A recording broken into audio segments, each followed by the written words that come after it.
Okay, Jeremy here, Jeeps Unlimited, 303-666-9020. Listing a front frame section to a 4-cylinder. It is in probably B condition. It is straight. The back half, we already sold on it.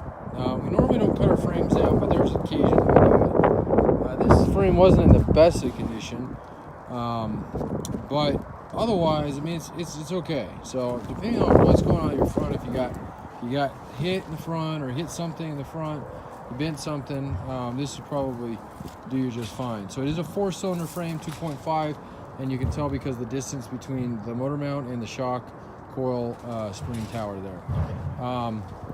It does have a little bit of scaling on the outside of it. Nothing cancer as far as the rails go or rot. These guys here are solid. The insides of them are pretty not great. So I'll show you. That's kind of why I do these frame videos, so you can see it as if you were here in person.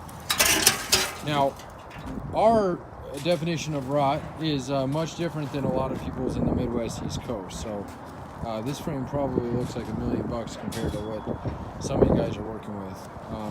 But nonetheless, I think it's fair to say. So the cups you can replace. These are on by a little bowl here. This will come off, and then that pretty much will take care of that. As you can see, it's not really that bad anywhere else on there. The rails up through here, nice and solid, nice and straight. Everything is good there. That cup has already been removed, so that's what it'll look like when you remove that guy. A wire brush, sanding, or even blasting this frame would do wonders for it. And then I cut it here. It was covered with plasma, so it could be a little cleaner cut. Sawzall would actually make that even better cut. I'm going to wrap it up. 303-666-9020.